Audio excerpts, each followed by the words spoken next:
రంభ కరంబ అనే ఇద్దరు రాక్షసులు అన్నదమ్ములు. వారు విశేషమైన శక్తుల గురించి ఒకరు అగ్నిలో నుంచుని అగ్నిదేవుని కొరకు, ఇంకొకరు నదిలో నుంచుని వరుణదేవుడి గురించి తపస్సు ప్రారంభించారు. ఇంతలో ఇంద్రుడు వారిద్దరి ఘోర తపస్సు గురించి కంగారు పడ్డాడు. మంచికి వ్యతిరేకంగా వాళ్ళు ఎలాంటి శక్తులు సంపాదిస్తారో అని కలత చెంది ఇంద్రుడు మొసలి రూపంలో కరంబ తపస్సు చేస్తున్న నదిలోకి ప్రవేశించి కరంబని అక్కడికక్కడే చంపేశాడు. తరువాత రంభ మీద కూడా దాడి చేద్దామని ప్రయత్నించాడు. కానీ రంభ ఎలాగలాగో తప్పించుకున్నాడు. సంవత్సరాలు గడిచాయి. రంభ రాక్షసులకు రాజయ్యాడు. అతనికి ఒక కొడుకు పుట్టాడు. అతని పేరు మహిషాసురుడు. మహిషాసుర అంటే దున్నపోతు తలగల రాక్షసుడు. ఎందుకంటే అతనికి దున్నపోతుకున్నంత బలం ఉంది కాబట్టి ఆ పేరు పెట్టారు. మహిషాసురుడు పెరిగి పెద్దవాడైన తరువాత కరంబకి జరిగిన చావు గురించి తెలుసుకొని క్రుద్ధుడయ్యాడు. అతను ఇంద్రుడి మీద దాడి చేయడానికి సరైన సమయం గురించి వేచి చూస్తున్నాడు. ఈ సమయంలో బ్రహ్మదేవుని గురించి ఘోర తపస్సు చేసి చావు లేకుండా వరం ఇమ్మని అడిగాడు.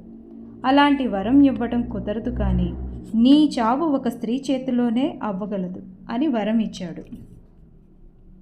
మహిషాసురుడు సంతోషించాడు. ఎందుకంటే ఇంత బలమైన తనని ఒక స్త్రీ చంపటం అసాధ్యం అని గర్వంతో అనుకున్నాడు. మహిషాసురుడు స్వర్గలోకం మీద దాడి చేసి ఇంద్రుడిని జయించాడు. అందరు దేవతలు కలిసి వచ్చి పోరాడిన మహిషాసురుడిని జయించలేకపోయారు. ఎందుకంటే అతనికి బ్రహ్మవరం ఉంది కనుక. మహిషాసురుడిని చంపటానికి త్రిమూర్తుల శక్తితో పార్వతీదేవి అంశతో ఒక శక్తిని సృష్టించారు. ఆ శక్తి స్వరూపిణికి చాలా చేతులు, అందమైన జుట్టుతో, నల్లని పొడగాటి జుట్టు, అందమైన జుట్టుతో ఉంది. ఎర్రని చీర ధరించి స్వర్ణాభరణాలతో దగద్దగితమైన కిరీటం ధరించిన అమ్మవారిని సృష్టించారు. ఆమె వాహనం పులి. ఒక్కొక్క దేవత ఒక్కొక్క శక్తిని సమకూర్చారు.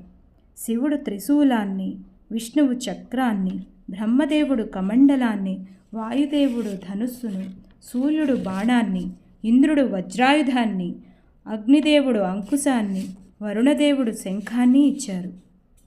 ఆమె దుర్గామాత. అందరి దేవతల తరపున బ్రహ్మదేవుడు ప్రార్థిస్తూ, ఓ దుర్గామాత, మేమెవ్వరం నా మహిషాసురుణ్ణి చంపలేకున్నాము.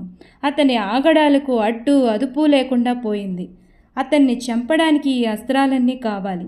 ఇవి తీసుకొని లోకాలన్నీ రక్షించు తల్లి అని ప్రార్థించాడు. ఆ మాటలు వినడంతోనే దుర్గాదేవి యుద్ధరంగానికి బయలుదేరి మహిషాసురునితో భయంకరమైన యుద్ధం చేసి మహిషాసురుణ్ణి చంపేసింది. ఈ యుద్ధం జరిగిన ప్రదేశం కర్ణాటకలోని మైసూరులో ఉంది. పూర్వపు రోజుల్లో మహిష మండలం అని దానికి పేరు. అందువలన పార్వతీదేవికి మహిషాసుర మర్దిని లేదా చాముండి అని పేరు. ఆ ప్రదేశాన్ని చాముండి హిల్స్ అంటారు. దసరా 9 రోజుల్లో 9 అవతారాల్లో దుర్గామాతని పూజిస్తాము. For more interesting stories, like, share and subscribe to Magic Tales. Bye guys!